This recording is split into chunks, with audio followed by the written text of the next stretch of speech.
بسم الله الرحمن الرحيم. والصلاة والسلام على أشرف الأنبياء والمرسلين نبينا محمد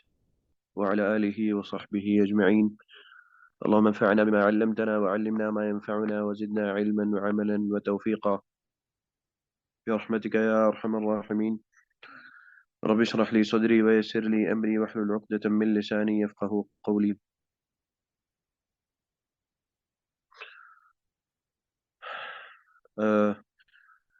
44 نمبر باب ہم نے آلریڈی شروع کیا ہوا تھا. باب ما ينهى عن السب واللعن. باب یا اس کے متعلق بیان جو نبی اکرم صلی اللہ علیہ وسلم نے فرمایا گالی گلوچ کے اور لعنت کے متعلق، اس کے بارے میں بیان. آپ صلی اللہ علیہ وسلم نے احادیث میں کیا کیا ہے، کیا کہا ہے، اس کے بارے میں مختلف احادیث بیان کی ہے امام بخاری رحمہ اللہ نے. چونکہ آپ کہہ لیجئے کہ دو اس میں ٹاپکس یا دو مواضیع امام بخاری رحمہ اللہ نے ملا دیے ہیں. سب سے مراد گالی اور لعن سے مراد لعنت. تو ویسے عربی میں لعن سے مراد گالی بھی لیا جاتا ہے، لیکن دونوں چیزوں کو امام بخاری نے ملایا ہے، چاہے وہ لعنت ویسے ہو یا پھر لعنت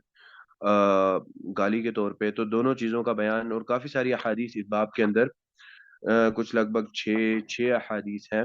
6-7 احادیث ہیں اس باب کے اندر. دو ہم پڑھ چکے تھے پچھلی دفعہ. آج ہم شروع کرتے ہیں نئی حدیث ہے.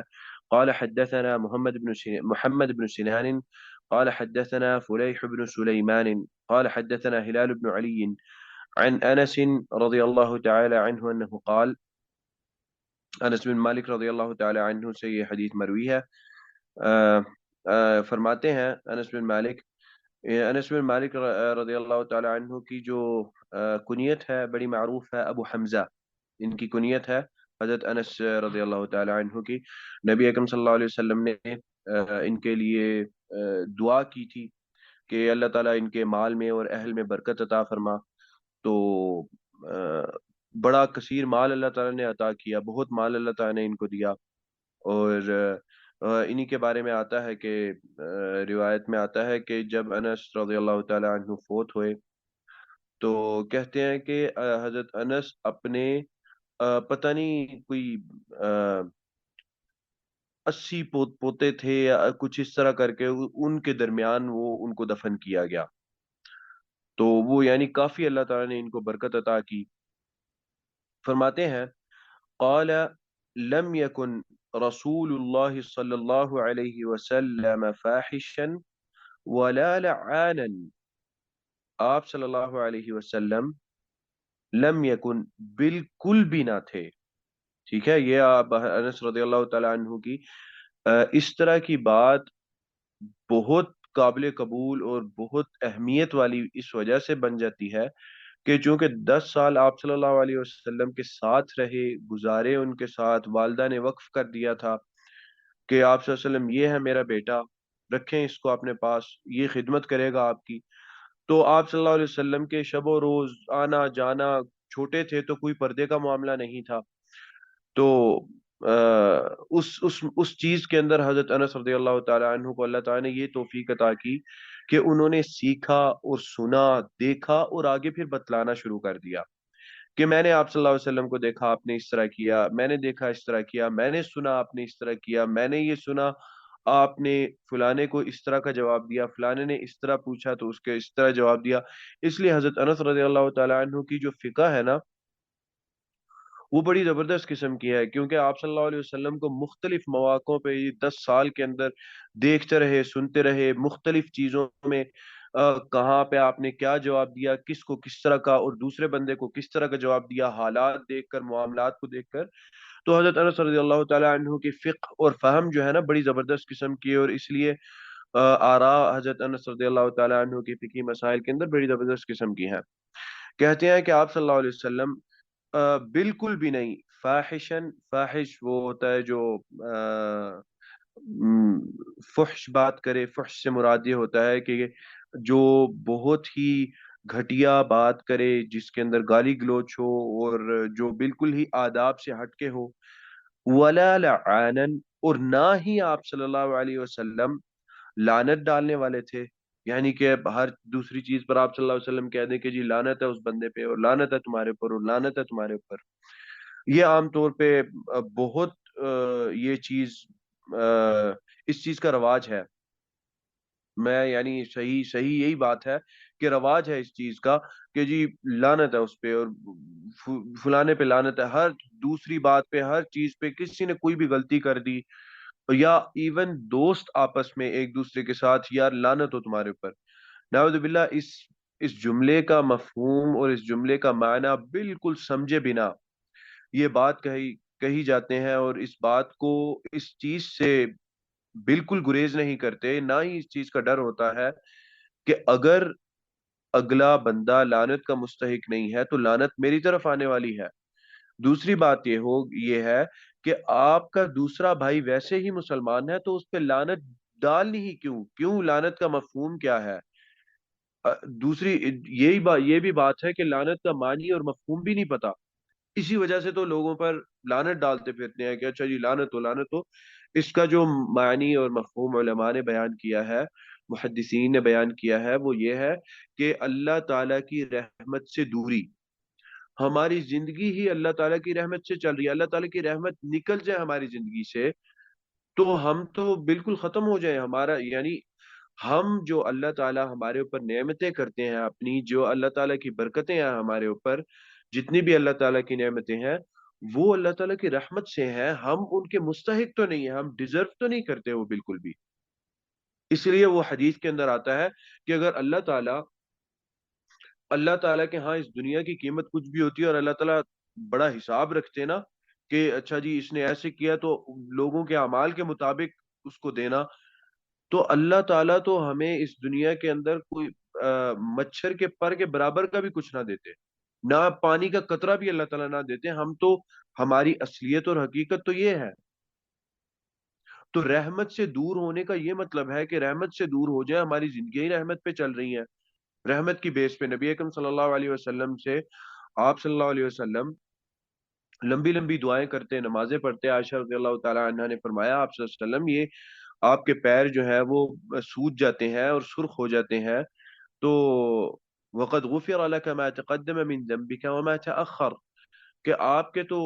گزشتہ اگلے پچھلے سارے گناہ معاف کر دیے اللہ تعالیٰ نے. تو آپ کیوں کہتے ہیں، آپ صلی اللہ علیہ وسلم نے فرمایا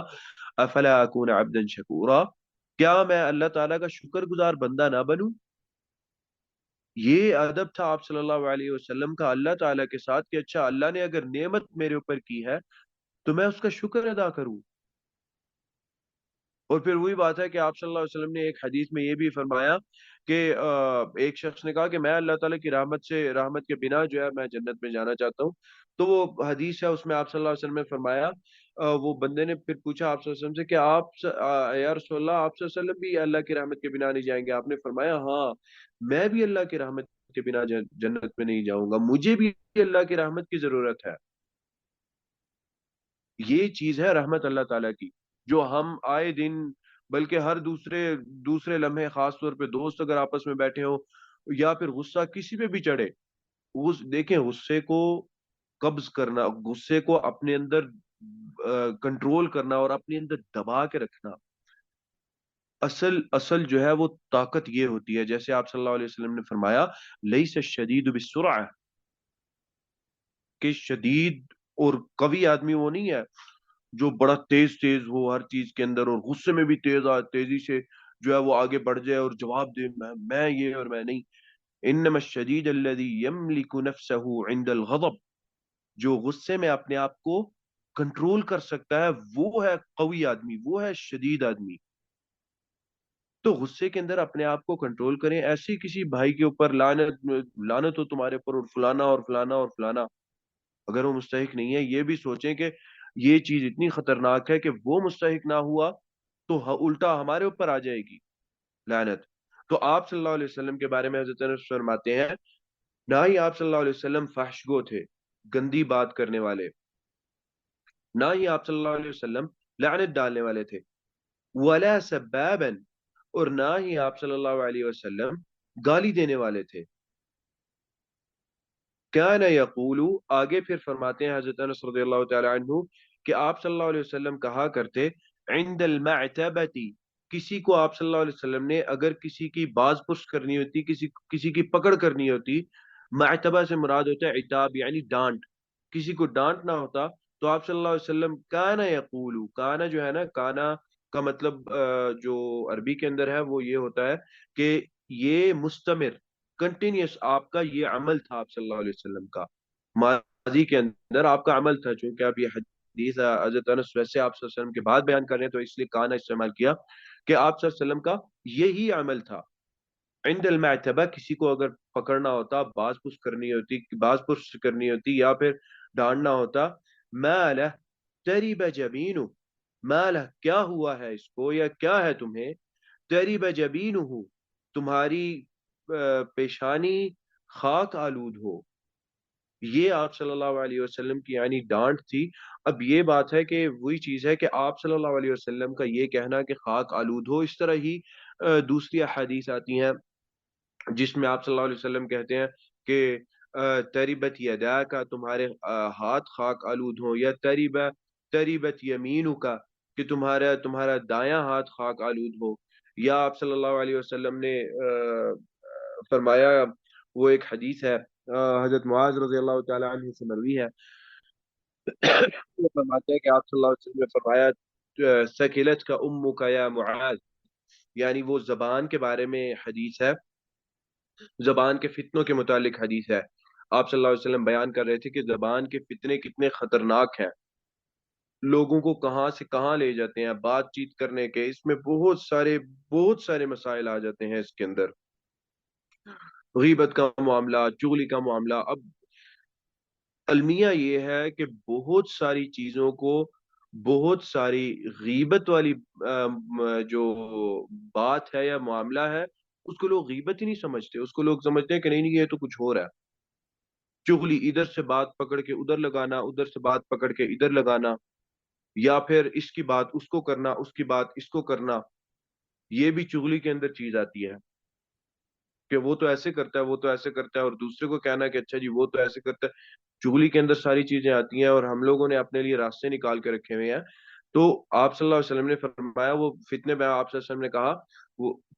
ثقلت کا امو کا یا معاذ وهل يكب الناس على وجوههم الا حصائد السنتهم، کہ اے معاذ تمہیں پتہ نہیں کہ لوگ اپنے منہ کے بل گرا دیے جائیں گے جہنم میں، بہت کثیر تعداد ہوگی، کس وجہ سے؟ ان کی زبان درازی کی وجہ سے، ان کی زبان کے فتنوں کی وجہ سے۔ اس لیے اگر کوئی شخص خاموش طبع ہو نا، اس کو کبھی ڈانٹے نا کہ تم خاموش کیوں ہو، کیوں بیٹھے رہتے ہو، چپ کر کے بیٹھے رہتے ہو، بات نہیں کرتے، اس کو کبھی ڈانٹے نا، وہ اس کا معاملہ ہے، شاید اس کے اندر یہ بات ہو کہ اس کے اندر بات نہ کرنے کی وجہ سے کانفیڈنس کی کمی ہو جائے، جو ہم لوگ کہتے ہیں کہ جی کانفیڈنس ہونا چاہیے، کانفیڈنس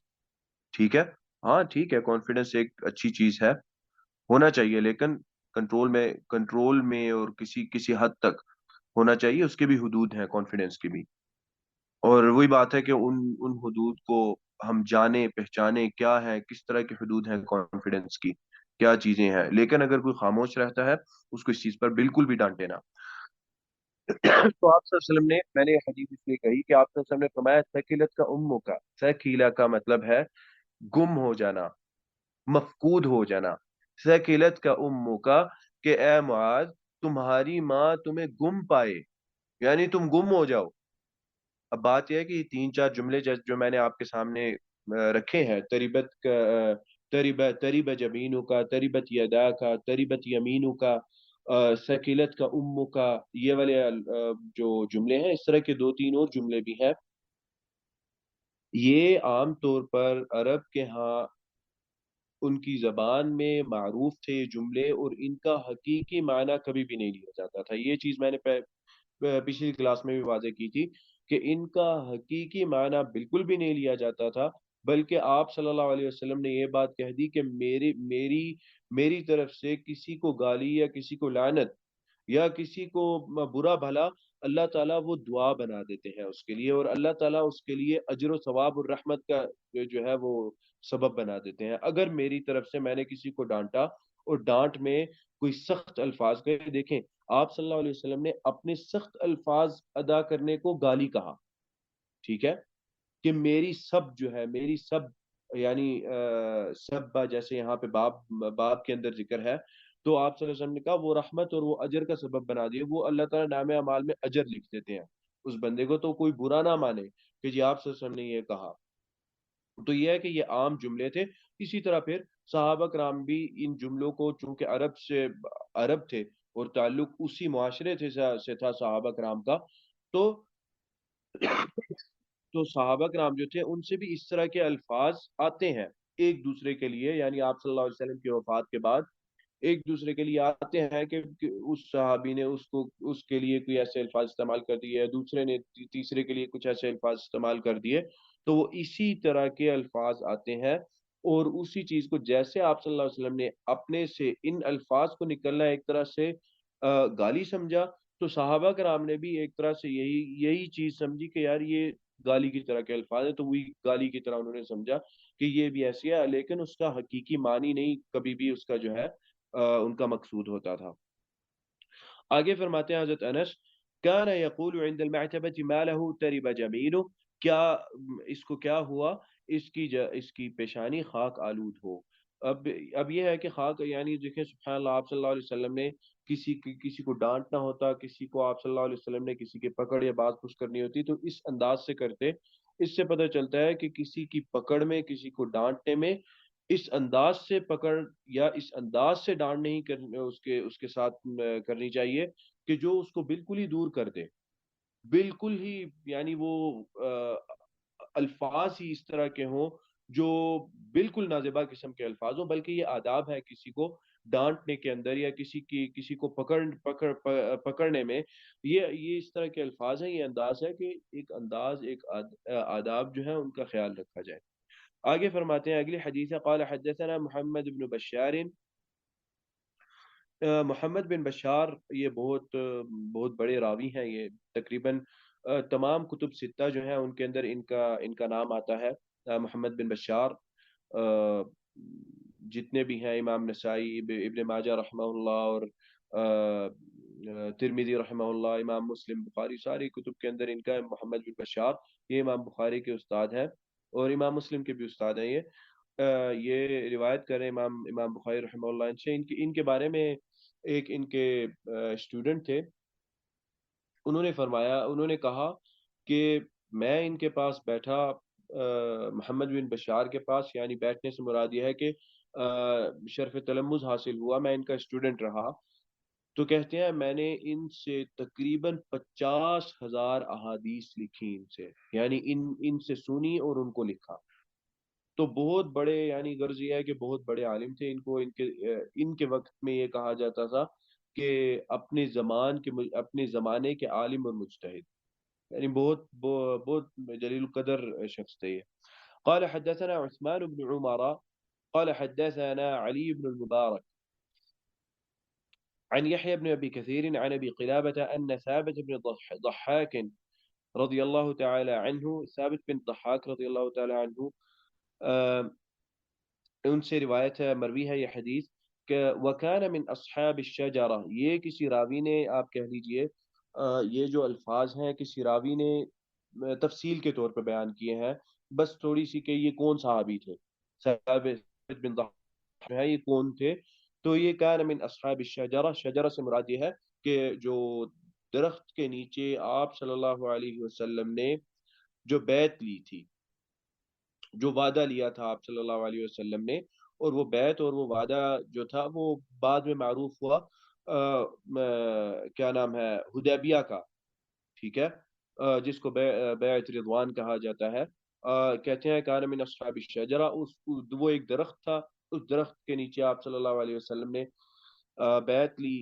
صحابہ کرام سے آپ صلی اللہ علیہ وسلم گئے ہوئے تھے عمرے کے لیے، وہاں پر آپ صلی اللہ علیہ وسلم کو روک دیا گیا، حضرت عثمان کو آگے بھیجا گیا، حضرت عثمان کو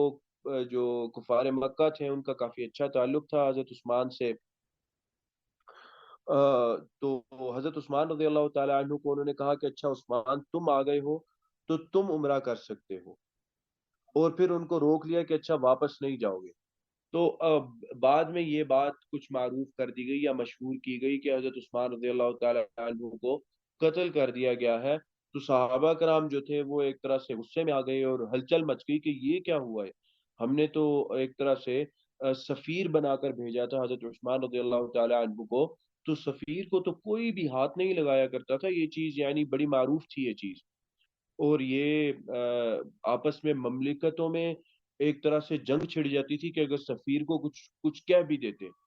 تو لڑائیاں لڑائیاں ہو جاتی تھی، تو بڑا یعنی ایک طرح سے معاملہ یہ ہوا کہ بھئی حضرت عثمان کو کس نے اس طرح کیا ہے، تو وہاں پر بھی صحابہ نے جو ہے وہ کہا کہ بھئی ہم وعدہ لیتے ہیں آپ صلی اللہ علیہ وسلم سے، اور جو آپ صلی اللہ علیہ وسلم جو ہے کہ جی ہم لڑیں گے، تو یہ ان میں سے ان لوگوں میں سے تھے۔ حدثہ، وہ بیان کرتے ہیں، ان رسول اللہ صلی اللہ علیہ وسلم، آپ صلی اللہ علیہ وسلم نے فرمایا، من حلف علی ملت غیر الاسلامی، جس نے کسی اور اسلام کے علاوہ کسی اور دین بے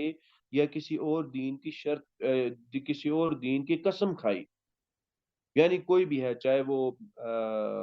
کسی بت کی قسم کھائی یا کسی اور دین کے اندر جس چیز کی قسم کھائی جاتی ہے وہ قسم کھائی،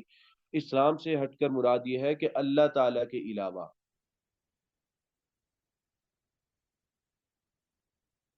یعنی اللہ تعالیٰ کی قسم نہیں کھائی بلکہ اس کے علاوہ کسی اور چیز کی، یہ چیز عرب کے اندر بھی معروف تھی، وہ لوگ جو ہے اپنے باپ کی اور ماں کی اور اس طرح کی چیزوں کی قسم کھایا کرتے تھے، یا جو چیزیں ان کے ہاں بڑی آ، عظیم تھیں، جن کا احترام تھا، عزت اور احترام جن کا ان کے دلوں کے اندر تھا، عظمت تھی ان کے دل، ان چیزوں کی جو ہے وہ قسمیں کھایا کرتے تھے، وہ لات منات عزا یہ جو بت تھے، معروف بت تھے، ان کی قسمیں کھایا کرتے تھے، اور دوسری چیزیں تھیں حجر شجر، جو ان کے نزدیک جس چیز کی کوئی عظمت تھی، جس چیز کی کوئی قدر و قیمت ان کے، وہ اس کی قسمیں کھایا کرتے تھے، اسی طرح والدین کی بھی پھر کھایا کرتے تھے، اور یہ چیز ہمارے معاشرے کے اندر بھی بڑی عام ہے، والدین کی قسم کھانا یا کسی اور چیز کی قسم کھانا، بلکہ یہ ہے کہ کعبہ کے ساتھ ملا کر اللہ تعالیٰ کی قسم، وہ آتا ہے، بلکہ وہ چیز جائز ہے کہ کعبہ کے رب کی قسم اور اس طرح کی چیز، اس طرح کی کچھ قسمیں ہیں وہ جائز ہیں، باقی کسی اور چیز، ایون یہ کہنا کہ قرآن کی قسم، یہ بھی بالکل جائز نہیں ہے، بالکل بھی ہم نہیں کر سکتے، بلکہ ہم لوگوں نے اللہ تعالیٰ کی قسم ہے وہی نبی اکرم صلی اللہ علیہ وسلم نے سکھلایا بتلایا، بلکہ ایک یہودی تھا، اس نے آ کے اعتراض کیا کہ بھائی تم بھی وہ کرتے ہو، تم لوگ بھی شرک کرتے ہو، تم لوگ ہمیں باتیں کرتے ہو، یعنی وہ یہودی بڑے خبیث تھے یہ لوگ، آپ صلی اللہ علیہ وسلم کو مدینے میں آ کے نا اس طرح کی باتیں کیا کرتے تھے کہ ہمیں تم لوگ باتیں کرتے ہو، شرک شرک شرک، تم لوگ بھی شرک کرتے ہو، آپ صلی اللہ علیہ وسلم نے کہا کہ کیا بتاؤ بھائی کیا بات ہے ایسی، اس نے کہا کہ تم لوگ قسمیں کھاتے ہو، اپنے ماں باپ کی قسمیں کھاتے ہو، پھر آپ صلی اللہ علیہ وسلم نے خاص طور پہ اس چیز سے منع کیا کہ آپ نے اپنے ماں باپ کی قسمیں نہ کھائیں، یہ شرک کے اندر آتی ہے یہ چیز، تو من حلف، آپ فرمایا جس نے قسم کھائی علی ملت غیر الاسلام، اسلام کے علاوہ کسی اور دین کی قسم، تو فرماتے ہیں آپ صلی اللہ علیہ وسلم، فہوا کما قال، تو وہ جو اس نے کہا وہ ویسا ہو جائے گا، یعنی جس ملت کی یا جس دین کی، ملت سے مراد یہاں پر دین ہے، جس دین کی اس نے قسم کھائی وہ اس دین کا ہو جائے گا،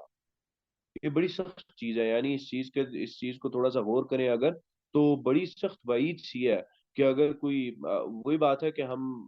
جو چیزیں معروف ہوئی ہوتی ہیں اور جو میڈیا پہ آ رہا ہوتا ہے یا جو سوشل میڈیا کے اندر چل رہا ہوتا ہے، اور ہمارے بچے خاص طور پہ یہ چیز ان کو بڑی اٹریکٹ کرتی ہے، اس چیز کی ہم اویئرنیس ان کے ذہنوں کے اندر پیدا کریں، اس چیز کو بتائیں، تعلیم دے کہ یہ کیا ہے، کس طرح ہے، کیا ہم نے اس طرح کی قسمیں کھانی ہے جو کہ نہیں کھانی، جو یہ ویسٹرن میڈیا پہ ویسٹرن جو ہے وہ سوسائٹی کے اندر کافی ساری چیزیں ہیں، اور وہ ینگسٹر جو ہیں آج کل کے، ان کی جو ہے وہ انگلیوں پر ہے وہ چیزیں، فہو کما قال، تو وہ ویسے ہی ہوگا جیسا اس نے کہا، آگے فرماتے ہیں وَلَيْسَ عَلَى ابْنِ آدَمَ نَذْرٌ فِي مَا لَا يَمْلِكُ، اب یہ ایک فقہی مسئلہ ہے جو آپ صلی اللہ علیہ وسلم نے بیان کیا، آپ صلی اللہ علیہ وسلم فرماتے ہیں کہ کسی بھی ابن آدم، کوئی بھی آدم کا جو بیٹا ہے، اس پر یہ عائد نہیں آتا کہ وہ نظر ایسی چیز کی مانے جو اس کی ملکیت میں نہ ہو چیز، ٹھیک ہے نا؟ یعنی مثلا یہ ہے کہ میں نظر مانتا ہوں کہ فلانا جو غلام ہے وہ آزاد ہے، اب وہ غلام میری ملکیت ہے ہی نہیں، تو میں کیسے نظر مان رہا ہوں اس چیز کی کہ وہ غلام آزاد ہے؟ کیسے آزاد ہے؟ وہ تو ملکیت ہی نہیں ہے آپ کی۔ یا میں نظر مانتا ہوں کہ وہ فلانا جو جانور ہے اس کو ذبح کیا جائے گا، وہ فلانا جانور چاہے وہ کسی کی ملکیت ہو، وہ ایسے نہیں ہوگا کہ آپ جا کے ذبح کرنا شروع کر دیں اس کو، بلکہ اس چیز کے یہ ہے کہ جب تک انسان کی ملکیت نہیں ہوتی وہ چیز، نہ ہی انسان اس چیز کو بیچ سکتا ہے، نہ ہی انسان اس چیز کی نظر مان سکتا ہے۔ نہ ہی بندہ یہ کہہ سکتا ہے کہ بھائی فلانا فلانا جو وہ آسمان میں پرندہ اڑ رہا ہے وہ میں نے صدقہ کیا، وہ آپ کی ملکیت ہی نہیں ہے وہ پرندہ، ٹھیک ہے؟ یا وہ پرندہ میں اللہ کی راہ میں میں ذبح کرتا ہوں، تو وہ آپ کی ملکیت ہی نہیں ہے، آپ کے ہاتھ میں ہی نہیں ہے، تو آپ کیسے ذبح کریں گے؟ کیسے صدقہ؟ کس طرح کا معاملہ؟ یہ بالکل بھی جو ہے یہ اس چیز کو منع فرمایا آپ صلی اللہ علیہ وسلم نے۔ آگے فرماتے ہیں ومن قتل نفسه، جس نے اپنی جان کو ختم کیا، یعنی جس نے اپنے آپ کو قتل کیا، بشیء، جیسی بھی چیز سے، فی الدنیا، اس دنیا کے اندر، یعنی کسی بھی طریقے سے یا کسی بھی چیز سے دنیا میں اس نے اپنے آپ کو قتل کیا، عذب به یوم القیامہ، وہ قیامت کے روز اسی چیز کے ذریعے اس کو عذاب دیا جائے گا۔ ایک حدیث ہے واضح، بڑی واضح حدیث ہے، وہ تو متفق علیہ حدیث ہے بخاری اور مسلم کی، اس کے اندر آتا ہے کہ اگر ایک شخص اس نے اپنے آپ کو اونچائی سے گرایا، تو قیامت کے روز اونچائی سے گرا کر اپنے آپ کو قتل کر لیا، قیامت کے روز جہنم میں وہ ہمیشہ کے لیے اسی طرح کے پہاڑ کی اونچائی سے بار بار گرایا جائے گا، گرے گا واپس اوپر جائے گا، واپس گرے گا پھر گرے اوپر جائے گا، پھر گرے گا اوپر جائے گا، یہ ہمیشہ کے لیے اس کے ساتھ معاملہ ہوگا۔ اسی طرح آتا ہے کہ جس نے اپنے آپ کو، من قتل نفسہ بسم، کچھ اس طرح کر کے الفاظ ہے کہ جس نے زہر پی کر اپنے آپ کو قتل کر لیا، قیامت کے روز جہنم میں وہ اس کو ہمیشہ کے لیے اس کی تکلیف محسوس کرتا رہے گا، یعنی اللہ تعالیٰ اس کو ہمیشہ کے لیے وہ زہر کی تکلیف پرماننٹ ہو جائے گی اس کے لیے۔ آگے پھر اس میں ایک اور آتا ہے کہ جس نے اپنے پیٹ میں کوئی چھری مار کے اپنے آپ کو قتل کیا، تو وہ اسی طرح اپنے آپ کو عذاب دیتا رہے گا ہمیشہ کے لیے جہنم کے اندر، وہ اپنے اپنے پیٹ میں اسی طرح چھری مارتا جائے گا، مارتا جائے گا۔ تو یہ ایک چیز ہے جو آپ صلی اللہ علیہ وسلم نے بتلائی اللہ تعالیٰ کے ہاں، کہ اپنے آپ کو قتل کرنا، یعنی اس کے اندر ایکچولی جو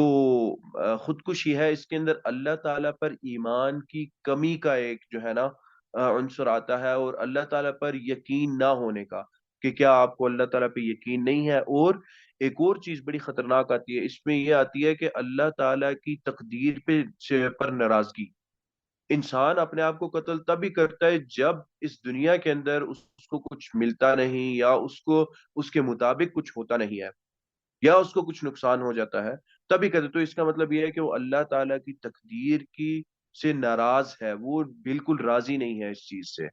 اور تقدیر پر ناراض ہونا یہ ویسے ہی جو ہے انسان کو اسلام سے خارج کر سکتی ہے یہ چیز، جیسے کہ ارکان ایمان کے اندر آتا ہے نؤمن بالقدر خیرہ و شرہ، کہ ہم اللہ تعالیٰ کی تقدیر پر، قدر پر ہم یقین رکھتے ہیں، چاہے وہ خیر ہے یا وہ شر ہے۔ وہ شر یہ ہے، علماء نے یہ بیان کیا کہ وہ شر ہمارے لیے ہوتا ہے، ہم شروع میں اس کو سمجھتے ہیں کہ اوہو یہ تو بڑا برا ہوا میرے ساتھ، لیکن یا تو کچھ دنوں کے اندر، کچھ مہینوں میں، یا کچھ سالوں میں آپ کو اپنے آپ پتہ چل جاتا ہے کہ او نہیں نہیں، وہ جو ہوا تھا نا وہ بہت اچھا ہوا تھا۔ اور اس چیز کا سبحان اللہ ہر بندہ گواہ ہوتا ہے، ہر بندہ گواہ ہے، کیونکہ ہر بندے کی زندگی میں اس کے ساتھ اس طرح کا معاملہ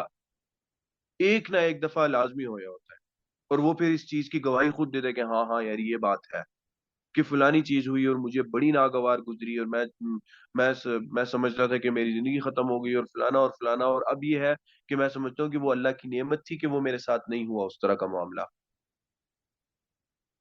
وہ اللہ تعالیٰ کا فضل و کرم تھا میرے اوپر۔ میں اس وقت سمجھ رہا تھا کہ اوہو یہ تو بڑا غلط ہوا میرے ساتھ، اب مجھے سمجھ آتی ہے کہ وہ بڑا ٹھیک ہوا، اچھا ہوا میرے ساتھ۔ تو اس کے اندر اپنے آپ کو قتل کرنے کے اندر، خودکشی کے اندر، یہ چیز آتی ہے اللہ تعالیٰ پر ایمان نہ ہونا، یقین اللہ تعالیٰ پر جیسے نہیں ہے، کہ اللہ تعالیٰ ہمارے ساتھ اچھا کر رہے ہیں، بہتر اللہ تعالیٰ ہمارا چاہتے ہیں، اور اللہ تعالیٰ کی جو تقدیر ہے اس کی خلاف ورزی ہے اور اس سے ناراضگی کہ نہیں ہے، کیوں ایسے ہے؟ آگے فرمایا ومن لعن مؤمنا، اب یہ جو پارٹ ہے نا جو اب میں پڑھنے لگا ہوں، اس کا تعلق اصل میں ہمارے باب کے ساتھ ہے جو باب امام بخاری نے باندھا، ما ینہى عن السب واللعن، کہ آپ صلی اللہ علیہ وسلم کی نہیں منع کیا گیا، آپ صلی اللہ علیہ وسلم نے جن گالی اور لعنت کے معاملات میں وہ کون سے ہیں؟ ومن لعن مؤمنا، جس نے کسی مومن پر لعنت ڈالی فہوا کقتلہ، وہ ایسا ہے جیسا کہ اس نے اس کو قتل کیا ہو، یعنی اس نے اپنے مومن بھائی کو قتل کر دیا ہو۔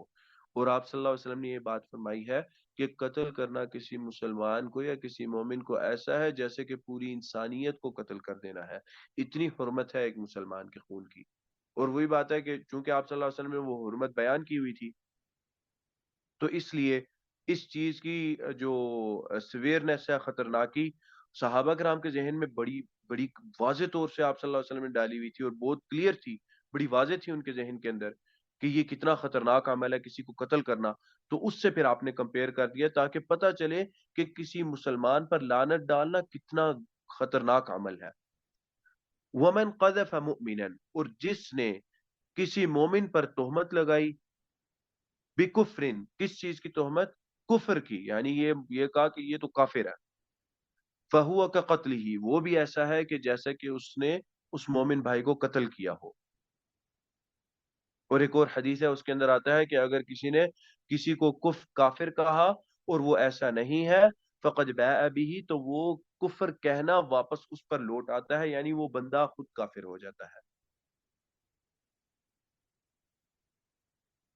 تو یہ چیز جو ہے یہ بڑی بہت خطرناک ہے اور یہ بڑی عام ہے ہمارے معاشروں کے اندر، بہت عام ہے یہ چیز۔ اور اس چیز کا وہی بات ہے کہ عام اسی وجہ سے ہے کہ اس چیز کا علم نہیں ہے،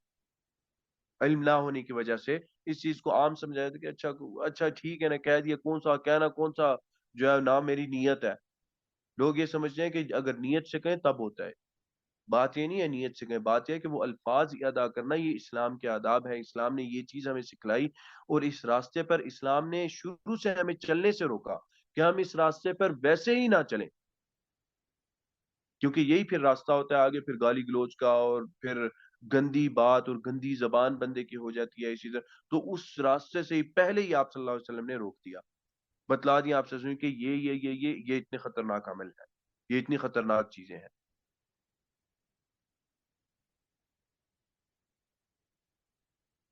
چلے اگلی حدیث ہے وہ کچھ لمبی ہے انشاءاللہ،